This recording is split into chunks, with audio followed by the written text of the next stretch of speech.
Welcome back. You're listening to Real Talk with Brian and Dan on 1150 KKNW. I'm Brian. And I'm Dan.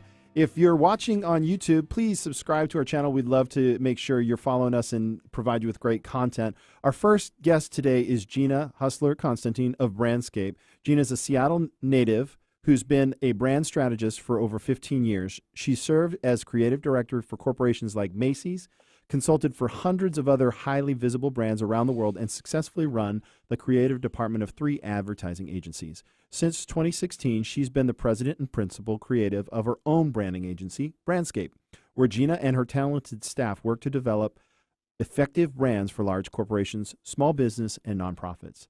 Today, Gina will be sharing 3 steps to branding that will consistently draw in customers and increase profits. At the end of the show, we'll be offering a benefit into the segment. So at the end of the segment, we'll give you the feature. Welcome to the show, Gina. Hi, thank you for having me. So tell us, when you're not helping people with their brands, what are some of the things you like to do? Ooh, Hobbies and interests, right? Yeah, so my main hobby right now is true crime. A lot of people ask me what that is. It's a genre, just like fiction or nonfiction or Reading. horror.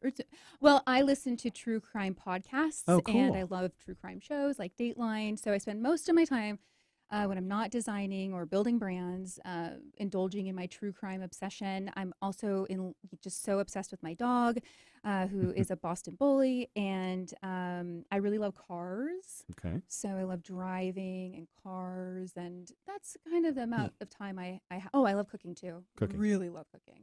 Yes. Awesome. Yeah. That's fun. All right. So we'd like to ask each of our guests to share a fond memory about the home you grew up in. Where did you grow up?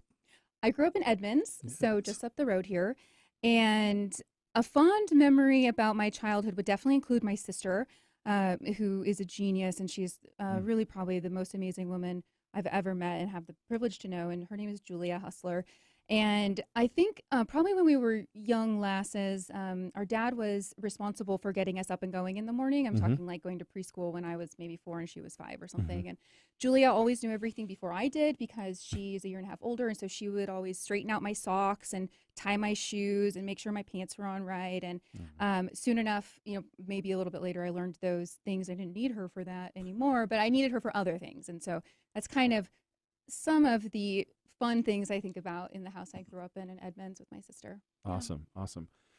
Well, as we get down to your topic, 3 steps to branding that will consistently draw customers and increase profits. What are those 3 steps that our listeners will want to know about? Yeah. So the steps are: number 1, to be customer obsessed. Number 2, design and write a targeted and consistent visual brand. So that includes what the brand sounds like and what the graphics look like. That's number 2. And number 3 is create all the public-facing materials and digital deliverables needed to get the word out about the brand. So to simplify that, what does the website look like? What does the brochure look like? What's the logo look like? So that's number 3, is getting the word out about your brand and what that looks like. Right. So what is customer obsessed? Tell me about that. Yeah, to be customer obsessed is to make sure that every decision that's being made about the brand is being made based on the target market. One of the things that the decision makers within a corporation or organization or small business need to think about is to take their personal preferences out of every decision that's made for the brand. Every decision that's made needs to be based on the target market. So don't make any assumptions about the target market. Do research, find out the trends. What's their lifestyle like? How much money are they willing to spend for your service or product? What's the edge that your business has for that target market above the competition? And learn as you go. One of the things that I say to a lot of my clients is imagine this. Imagine that there's a person and their personal style is gothic. They're like a goth gal with the black lipstick and black dress, and they own a flower shop. Well, the prime customer for the flower shop might be brides and grooms and event planners. So it would behoove them to have the flowers that are going to be popular at weddings and to have the flower shop look like something that's going to attract the brides and the grooms and the planners and not be all black with black flowers. I think sometimes it takes somebody looking from the outside to see the customer base in order to get their own personal styles out of it to serve the consumer and what you call being obsessed with the customer. Yes, it's about that customer obsession, taking the info that you have about your target market and that customer and always making decisions based on the customer. Okay, so what size of businesses find success with the practices you're laying out for us? Every size business that wants to be successful will do this. And here's some example. Amazon, this is one of Amazon's guiding principles, is to be customer obsessed, huge corporation. Then we have companies like Patagonia, also a large company. They are customer obsessed and they are earth obsessed, and their customers know that. So they are really tapping into that market and being consistent over time. Brandscape, my business, my branding agency, we do that. We really look into what our clients are needing, what pain points are we solving, how are we able to create the brand that's going to be best for their target market. And then nonprofits do this. I have a client, Evergreen Treatment Services, that works to fight the opioid epidemic. Oh, wow. And they are interfacing with their clients through counseling services. And so they're having that interaction, knowing how to best service their patients. And that is an example from a huge business to a nonprofit. All of those corporations, all of those industries are customer obsessed, and they will find more success over time when they stay in touch with what their customer needs. It makes a lot of sense to get an accurate profile of your target market. So how does that translate into making a visual brand? Yeah, so once you have the psychology of the target market and the demographic, then that psychology comes in to build the visual aspects of the brand and the written aspects. So it's about taking that psychology and figuring out what's the tone of voice that you're using to develop that brand. What does it look like? So based on your target market, what's going to attract them? What's your logo going to look like? What fonts are you going to use? What is the color palette? What textures might you use, or imagery? So it's about bringing up the visuals for the brand and using the tone of voice that is going to speak to that target market. And that's really what knowing your audience helps.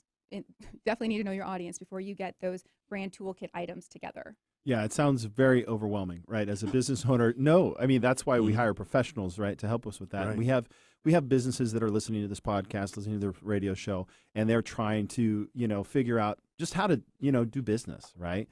The last thing they're really thinking is how to really refine things. So I say it's overwhelming, but that's why whenever you get yourself in a situation, you have to find a professional that can do it better than you and get out of the way, right? And go make money, and then everybody wins.